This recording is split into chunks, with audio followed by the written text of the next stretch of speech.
Hi Gina. Hi Ione, hi everyone, I'm Gina, the senior editor of Polyester. And I'm Ione, the founding editor-in-chief of Polyester, and this is the Polyester Podcast, a feminist pop culture podcast dissecting the discourse on a weekly basis. Before we start, if you're a fan of this podcast, please make sure to like, rate, subscribe and review. And if you really love us, you can sign up for a podcast membership where you can join our WhatsApp chat, get access to our research each week, and get on our Instagram close friends for only £3 a month. What a bargain. We also now, I don't know why I riffed there. We also now have a Substack called Non-Threatening Boys * 2, where we'll be sharing exclusive podcast episodes once a month on the Boy of the Hour. Do we have any reviews, Ione? We do. 5 stars, thank you. Hi Ione and Gina, it's Imogen from issue 6 of Polyester. I've been off Instagram for most of the last few years for my sanity, but I love knowing about what's happening on the internet. Thank you for all of the research you guys do into even the most annoying aspects of social media and internet culture so that people like me don't have to. Your episodes are always so funny and insightful, sending you both thanks and love. I love it. Do you remember Imogen? Yeah, of course I remember Imogen. We went for drinks after the Lush thing. Yeah. That was crazy. An angel. Thank you, Imogen. Thank you, Imogen. Lovely to hear from you. I'd love to see you again one day. Well, okay. That doesn't seem that unlikely. Yeah. I had a DM once as well being like, oh my god, who is this girl that was on the cover of issue 6? I need to follow her. I'm obsessed with her. And I was like, sorry, she's too mysterious. She's just so beautiful that she doesn't need to be on Instagram. She is so beautiful. Which is like the craziest oxymoron. Yeah. What are we talking about today? Today we're talking about It Ends With Us, the Colleen Hoover book adaptation into a film starring Blake Lively that has turned into Don't Worry Darling 2. Directed by Justin Baldoni. Directed by and starring. And produced by the two of them. And executive produced by Colleen Hoover. Yeah, right. Tell us why we're talking about that. Because there's been so much drama. The gossip has just been unfurling day by day. Day by day this week. Yeah, poor Seaham every night, because I haven't been sleeping that well each week either. She hasn't woken up to them because I'm making sure I'm not sending them outside of working hours. But at 10 a.m, I'm sending 20 links. Being like, add this to it, add this to it, add this to it. Yeah, and it keeps unfurling stuff where like it kind of feels like a PR machine where like they're throwing one thing at one another and then it's getting battered by the other, like it's like a tennis match. We're recording this on Thursday, the 15th of August, so anything that happens after 12:37 on the 15th of August, we are not responsible for commenting on. You always put it in the bio anyway, like when the Lord remix document PS, this was recorded before. And also, trigger warning, we're going to talk about domestic violence and abuse. And this film. Which trigger warning in itself. Which is about those things, but I don't know what the bill was going to be. Go on. Rolling Stone UK have done a handy what is going on with the end it's us and it. Why is it so hard to say? Right. Ends with us. Rolling Stone have done like an explainer. Yeah. By Kalia Richardson. So, the gossip started earlier this week amid the press blitz for the film adaptation of Colleen Hoover's best-selling romantic drama / domestic violence cautionary tale, It Ends With Us. Fans started to notice something seemed amiss. The director and co-star, Justin Baldoni, who optioned Hoover's book in 2019 and is also an executive producer on the project, was doing a lot of solo interviews. Blake Lively, the film's other main star, was making appearances with castmates and Hoover, gushing about how great everyone was, except that director guy who she also made out with on screen, Baldoni. The main players in the cast do not follow Baldoni on Instagram, neither does Hoover, although he follows some of them. By the time the film's August 6th New York City premiere concluded, at which Baldoni took not one photo with the cast or Hoover, nor did he introduce the film with them, the online whispers turned to shouts. There is behind-the-scenes drama plaguing It Ends With Us, and we must find out what it is. Online sleuths leapt into action. TikTokers and ex-users posted deep investigations, dissecting photos, body language, and tidbits from interviews. So far, they've turned up, well, nothing concrete, but here's everything we know to date. And then it goes into it, which we're actually going to go into it. Yeah, there's loads of different theories flying about, like people are taking sides without actually really knowing what's gone on behind the scenes. And then people are coming out like anonymous tips, like Dumois did a podcast episode where they're like, we got this tip and this said XYZ, and then we also had people who are like cast members and production people coming forward and saying things to like TMZ. Well, I think that's a bit of a simplification, Gina, I will say. Go on. So it started with the premiere stuff and then the unfollowing stuff, and people that have no fucking life figured out that they were not following each other. But also they might have never followed each other, do you know what I mean? Sometimes people just don't follow each other. Well, yeah, exactly. It's assumed that it's an unfollow. Supposedly, so when Blake was kind of on the press tour, she said that Ryan Reynolds, who also has Deadpool versus Wolverine out, that Ryan Reynolds wrote the iconic rooftop scene. No one had seen the film yet, so I'm not sure how the scene was an iconic rooftop scene because no one had watched it, but anyway. And then everyone was like, oh. So basically Ryan Reynolds and Blake Lively have like strong-armed this project, backseat drived, like taken it off Justin, and then rumours were like surmounting? Yeah. Mounting. That there were 2 separate cuts of the film, one which was Justin's and one which was Blake's, and they tested both. And even though Justin's performed higher, Blake's got chosen because of like her influence and her and Ryan Reynolds being like this it couple, like strong Hollywood royalty vibe, which is not true. No, I know. In some of the research, someone's like, yeah, Blake Lively's getting woman. She's starting to give people the ick. I was like, she was giving the ick all along, like... I'm going to withhold my opinion until it is time. I just think she was never cool to be now considered like cringe, do you know what I mean? Well, I think Blake Lively exists in the shadow of Serena van der Woodsen. And I say this as a Gossip Girl expert. But then I also say I think it's easy to like, as the girls we are, underestimate the cultural influence of someone like Serena van der Woodsen. And she's done a lot of like reputation building to really be that person even after Gossip Girl. Like she's like a mainstay at the Met. I think she's been on the council or is on the council, and like she's trying to be that sort of Sarah Jessica Parker figure where it's like the Met is hers, fashion is hers, she's really close to Anna Wintour, like all of these things. And then obviously Ryan Reynolds has been like everywhere for fucking ages, even though no one likes him, but like we're just constantly told he's a really likable guy. Yeah, I think because I haven't seen Gossip Girl, I've come at her from a completely different understanding of what she's trying to do. But I would say, even though they are famous, I'd say Ryan Reynolds is more famous than her. And there's always all this stuff where like they always like gush about their marriage and do that thing where it's like, we share. So like if Ryan's on a film, I'm at home with the kids and vice versa. But then Blake Lively just didn't work for like 8 years. And I'm always like, well, did you share then? Or have you just been doing everything? Yeah. Do you know what I mean? He just seems like really annoying and she seems really annoying. And then they said loads on this press tour being like, I'm in all the work he does all the work that I'm in, like they're in each other's projects, like they're always messing in it. Yeah, I just seen a really good tweet which was just like linking out to like a clickbait article being like, the reason that Blake Lively's in Deadpool cameo, how she got it, and everyone's like, because she's his wife. And it just seems they really want to be like this power couple that has like a lot of influence and a lot of sway. And I read that so the rights were acquired by Justin's production company in 2019, and then the project was kind of like shelved due to COVID, in which it lost its funding. So then to start back up, Blake Lively and Ryan Reynolds funded it. So this is obviously also why they feel like they have such a stake in the film. And they got the production credit because of that. No, I don't think so. I think they were... Well, I don't know if she was... I don't know.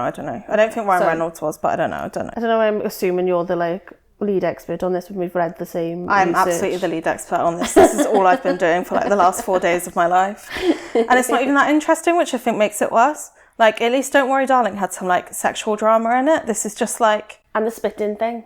And also, this is just really depressing because, like, at the heart of this controversy is a really bad book, A, but a book and a film that's meant to be about domestic violence. Yeah, and generational trauma. I mean, I don't understand the generational... I understand... Okay, let's just talk about the synopsis, yes? Yeah, let's... Spoiler warning now, like, we're going to tell you what happens in the film. So, the film is based around this character called Lily Bloom, who is played by Blake Lively. Is the name of flower as well? Blossom. Lily Blossom Bloom. Crazy. I mean, yeah, all the names are absolutely batshit. So, Lily Bloom is Blake Lively. Ryle Kincaid. Oh, it's so like Ebony Dementia way, isn't it? You remember that like fan fiction? No, I've never read fan fiction. There's like this really famous bad My Chemical Romance fan fiction where the lead character was like Ebony Dementia, Darkness, Raven Way, and that's like what all these characters are named like. Yeah, it's very this. So then the other man who is in the film is called Atlas Corrigan. Amazing. It makes me like it more, I have to say. So essentially, the film apparently starts at Lily's dad's funeral, where she says she'll list 5 of her favourite things about him, and then she stands in silence for several seconds before walking off. Slow. So then back home in Boston, where she lives, because she was in Maine before, she's preparing to open her own flower shop called Lily Blooms. Not Lily's Blooms, Lily Blooms. Lily Blooms is, I think it is. Blooms is? Yeah. What? Because there's an apostrophe. Okay, anyway. Sorry. She meets Raoul Kincaid, a charming neurosurgeon who lives on the top floor. They're mutually attracted to one another, but their encounter is cut short when he has to leave for an emergency surgery. It's You know, those emergency surgeries are always like being called into. I swear I've never seen someone have to leave for an emergency surgery in film or TV since like pages stopped existing. Like you never see it anymore. Surely you're just on shift. Like you do your shift, you go home. No, if you're like a surgeon, remember you could get paged and it'd be like, sorry. Well, my mum used to be on call as a nurse, but like, I don't know. I feel like there's enough surgeons now. Sorry, we've got so much to get through. So, while renovating the building, Lily meets a friendly woman named Alyssa who offers to work for her. It later becomes obvious that Alyssa is Ryle's sister.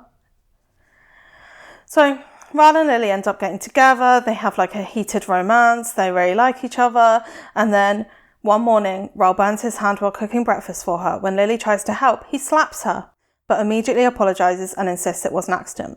Lily later takes Ryle, Alyssa, and Alyssa's husband, Marshall, to Root. Root is a restaurant who Atlas, her original love from high school, owns and is the executive chef of. Yeah. Noticing Lily's bruised eye and Ryle's bandaged hand, I can't even remember these characters' names. Ryle is Justin Baldoni, right? Okay. Ryle finds them together and assumes the worst. A physical altercation between the men breaks out, culminating in Atlas ejecting Ryle.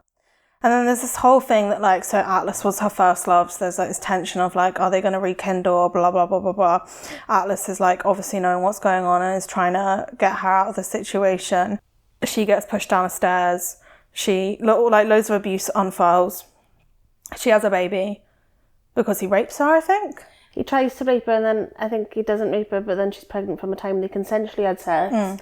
And then the bit in the trailer where she's like, would you want your kids? What would you say to your daughter if she was getting battered? Apparently that's the end of the film where he agrees to divorce her. Because he's like, oh, you know what? Yeah, you're right there. You've just ended generational abuse. Well done. And then and it comes out that, we know from the beginning that Lily Bloom's dad battered her mum. Yeah. Yeah. But like the end of the generational abuse is her going, you wouldn't want your daughter to be smacked about, and he goes, you're right, and then they get a divorce and she goes and has the baby and moves in with Atlas, I think. No, I don't think she does. I think they just see each other at like the farmer's market and like greet each other warmly. And she's holding like a small child's hand. Yeah. And she's like a strong boss girl. Yeah. Who has a single mom who works 2 jobs. The thing is, it's a very serious subject matter. Yeah, sorry, I just sound like we are being frivolous and dismissive of it. But it's also because the text in itself, and we haven't seen the film because we didn't want to. Yeah, sorry. I know enough about the drama, and also from reading the plot and watching the trailer, that I can AI it in my brain, like imagine it.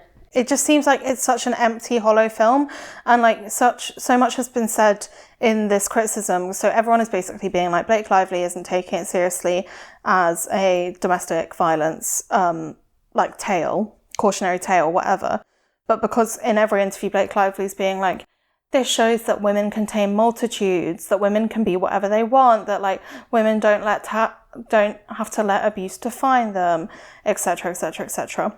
But this doesn't strike me as a complex story of generational abuse, trauma and domestic violence. Like it literally just seemed just like Colleen Hoover thought of it and wrote it without actually knowing what any of those things entail. Like, obviously, I don't know her background and if she's actually experienced that, but it just seems like so surface level.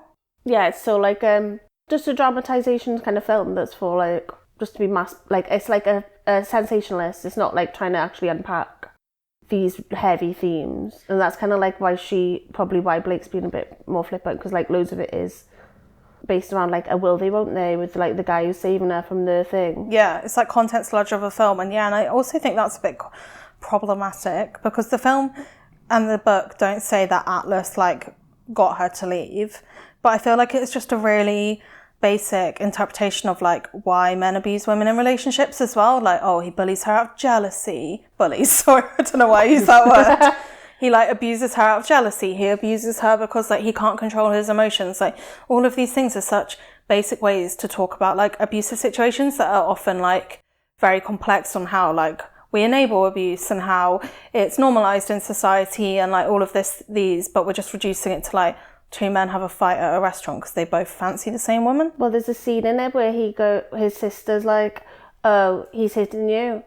He's aggressively angry because he accidentally shot and killed our brother as a teenager. Exactly. It's like not all like men are abusive because they've had a really one singular traumatic thing happen to them in their past, and reducing it to being like we need to, and it's such like involved in like this therapy speak culture where we're like, if you unlock this one bad thing that happened to you and take it apart, then you'll be fixed. Your whole life makes sense. Yeah, your whole life makes sense. Everyone's got this root cause for like the way they are, but it's like it's never just like one thing happened to you to make you be an abusive person. It's like a whole culture of abuse that leads you to be able to be act like that way as well.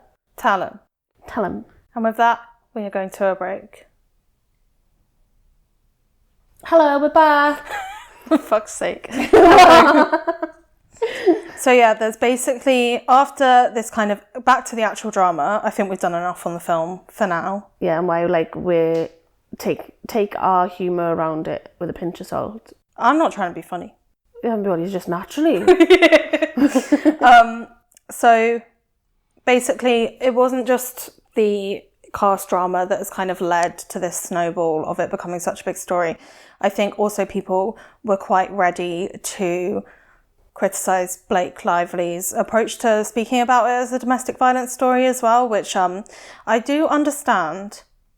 But yeah, it's like, I feel like we're speaking about a very unserious book and a very unserious film. So it's hard to be like, she's being like hell because she's promoting her hair care line during the press tour. Because it's like, well, you're all deeply unserious people. Like, what? But also it's like being like, she's talking about this wrong, he's talking about this right. And like putting those examples side by side, when you can pick out anything you want from like a whole press tour. I'm sure she's had really meaningful moments in it. No, she hasn't. I've been looking. But you've not seen it all. I haven't seen it all, obviously, but I've seen a lot. Like curating like what she's saying and then pitting it against curations of what he said. Yeah, so basically the crux of it is Justin is talking about domestic violence as like a serious matter. His production company has teamed up with like a domestic violence charity, or etc, etc. He's just being like very serious man. And she's being like, look at my hair care line, look at my husband who's in Deadpool, let me bring Hugh Jackman to the premiere too. We're just like, oh yeah, friends. That clip which is like, girls, get your florals ready. We're going to watch It Ends With Us. Yeah, and she has like a booze company that she did like an It Ends With Us themed cocktail party on. Demented.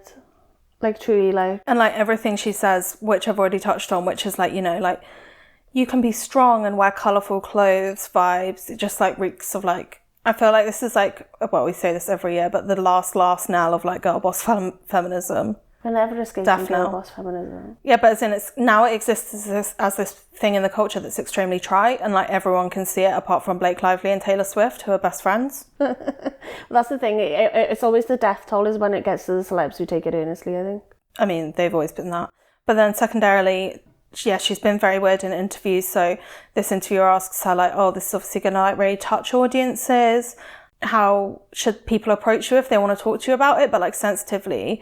And she's like, what, you think I should just like give people my location? Should I just like location share with you right now? Should I like give you my address? Like, she's very like defensive, and I think, but she's that kind of defensive that's like very like, yeah, girl boss feminism coded. So people will be like, tell us about your outfit, and she'll be like, you won't ask a man that. Yeah, no, it's that like clippable for BuzzFeed thing. Yeah, and like clap the back. Time that she clapped back. But the whole cast is doing it apart from Justin. Like, I watched one with Jenny Slate and Blake Lively together, and Jenny's like, wow, you contributed so many of your clothes to the film, didn't you, Blake? And Blake's like, yeah, these boots were mine, the Louboutins were mine, and the jumper we borrowed from Gigi Hadid. And then Jenny Slate's like, I loved the pink jumper. And then they're talking about different ages. I'm like, have they all been briefed to like speak about it in a certain way that like contrasts Justin? But obviously that's just me speculating.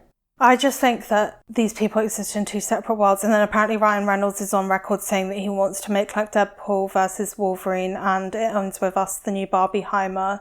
As I said, deeply unserious people. But then I think there's like a second level to this, because like Blake Lively has done all of these things. Justin has done all of these other things. But then it all became a bit twisted 2 days ago, when Justin Baldoni hired veteran PR crisis manager Melissa Nathan amid the release of It Ends With Us, who was Johnny Depp's crisis manager for Amber Heard. Horrible. Someone quote tweeted called La Bella Vita, saying, "This man directed a terrible movie glorifying domestic violence and cast himself as the abuser, had his entire cast dissociate with him for making them uncomfortable, hired a crisis firm to bury the story, yet social media will have you believe Blake Lively is the real villain." Someone else said, who is Cooper streaming, watching Blake Lively, the plantation princess, be so flippant and cruel about victims of domestic violence is really something. This is when she was going, should I just give them my address? You could have just learnt the names of 1 or 2 resources for domestic violence victims and said you'd guide them to those resources. After that tweet, Blake Lively did an Instagram story being like, 1 in 4 women aged 18 and older in the US alone have been the victim of severe physical violence by an intimate partner in their lifetime. Intimate partner violence affects all genders, including more than 12 million people every year in the United States. Everyone deserves relationships free from domestic violence. The National Domestic Violence Hotline provides confidential support 24/7, 365 days a year. To access the hotline or to learn more, click the link. Such a copy paste. I mean, bang that up. They'll forget everything I've done. But I saw, so since Justin hired this crisis PR firm, there's been more and more stuff come out. So this YouTube video got released by a journalist in which she is like, an old clip of her being interviewed in 2013 with Parker Posey and I was trying to tell you Parker Posey's a dickhead last week and you didn't believe me. I just don't want to believe it. For the Cafe Society, the Woody Allen film. Okay. Die Woody Allen. And then, so the interviewer asks Blake, it's like, congratulations on being pregnant, because she just announced her pregnancy at the Met, and she's like, rude, like thinks it's rude to bring it up. And then the film was set in the 1930s, so she's like, oh, how do the costumes like help you embody the characters? And she's like, would you ask men about this? And they go on like a 4-minute rant, Parker and Blake, like belittling the journalist. But then it came out that around her Amber Heard and Johnny Depp trial, she posted a video being like, Johnny Depp is the kindest man I've ever interviewed, blah, blah, blah, blah, blah, blah. And also there was an article on TMZ last night, which was like exclusive, and it was like, Justin Baldoni accused of fat-shaming Blake Lively and lingering on a kiss for too long. And the fat-shaming part of it was being like, oh, he has had back problems and he has to lift her for the scene, so he has to train her how to prepare appropriately. And Blake considered that fat-shaming. And everyone's obviously being like, that's not fat-shaming, what the fuck is wrong with you? But again, remember how complicit TMZ were in the demonization of Amber Heard, and that they were literally in like the Team Depp's back pocket and all of this stuff. My point being is, I think that Justin's team is planting these stories, and that we need to tread more lightly when we're so keen to take a side on these things, because we are being manipulated by like the internet and by the press, and because like we love gossip and we love drama, it's so easy to get swept up in. And I'm just as guilty as everyone else in this situation. Like, as I said, I've been on this for like a week. Also, never liked Blake Lively. Hate her sense of fashion. It's absolute shite. She seems annoying as fuck. But then it's like, it kind of feels like this story is going to take more of a dark turn, and it's going to be, we were Amber supporters from the beginning, Amber Heard supporters, but it's going to be one of those things that in 4 months, 3 months, 2 months, 6 months, 1 year, people are going to be like, oh my God, collective delusion. That guy's obviously a prick. Yeah, definitely. I think it's like you were saying last week or the week before, there's a difference between just chatting about it at work with your friends, or like water cooler conversations, or there's a difference between that and doing a fucking 10-part Twitter thread about like breaking down like the individual tiny moments where you think that they have like disagreed, or like how Blake has been like evil in the past, or these things. Like, people go into these kinds of stories with a bias already in mind, like who they want to support. and they've been informed by other Twitter threads, other like YouTube videos, other TikToks, which are like showing you like what you want to see. And then again with the algorithm, like you start clicking when Blake Lively was evil in this, you go down a rabbit hole with it. Also, I know this is like Taylor Swift feminism, but you can't discount the fact that like our opinions on something are informed by patriarchy and like are informed by internalized misogyny. So we're more likely to see like a fit man talking about how he doesn't like women being abused and be like, oh, what a lovely boy. Whereas like a woman that's just being like stupid and ditzy, we can condemn that so quickly. And like also neither of this actually removes either of their behavior from being bad or good or whatever. It just, I feel, adds another layer to it. But I'm also cautious to be like, oh, well, they're both fucking idiots. Because remember when people were doing that about Amber Heard and Johnny Depp as well, being like, well, they're both just fucked in the head, so let them have at each other. Yeah. And like, obviously this, at the moment, this isn't as serious because we're essentially talking about like two extremely rich, extremely not on our planet celebrities sniping at each other over a job. Like, that's literally it. But I think it has really unearthed that kind of like spirit of what happened during that case in particular, but also like what happens on the internet. And I'm not saying it's like Blake's a victim, not saying either of these things, but I'm just saying we need to be like more aware on how these stories like influence us, but also like unearth probably the worst parts of us. Definitely. And you see it all the time on social media where people want someone's head, like it becomes a witch hunt and they want something to happen. They're like, I want him to never work again, I want her to never work again. They need like to have this result out of her. We know that acutely. Yeah. We have suffered the wrath of the Twitter. I think I care less cabal in this specific situation about like, is Blake Lively or Justin Baldoni hurt by this situation? Because yeah, they've made a stupid film that deals with their subject matter in an idiotic way, and they've both probably done things that make them seem like twats, but we don't know yet. And more just like how it shapes the way we talk about things and people. Like, I don't really care if Blake Lively's crying at home, no offence. I don't really care if Justin Baldoni feels ostracised by the cast. But I feel like it makes us, what's the word when you like go backwards? Regress into being like school kids. Yeah, people, but on Twitter. People want to be investigators as well and like have like receipt culture is just sent us all mad because everyone wants proof that their opinion's right, and they like pull all these things. They're like, this proves that I'm right. Where it's just like, and like these deep dives on true crime and stuff has made people want to be like investigators into like things that they would have just before flippantly said and been like, oh, I think this is what happened. Whereas people were like, I've gathered all this truth and like you should believe me because I've proved it. And like, look at this video of them on set, like they're clearly arguing when they're not. When you look at it, you're like, no. And then they're like, but I've got a body language expert and they said that like, and then I've got this person who can read mouths and she's saying to him like, I don't agree with you. Yeah. Like, can you imagine? And look at this body language expert says that folded arms means that like he's been aggressive to her. And guess who's actually behind loads of this as well? And I wouldn't be surprised, as in, I don't know if this is true or untrue and don't sue me, if Dumois is fucking bankrolled by that public relation agency, because Dumois is literally all over this like a fucking hot rash.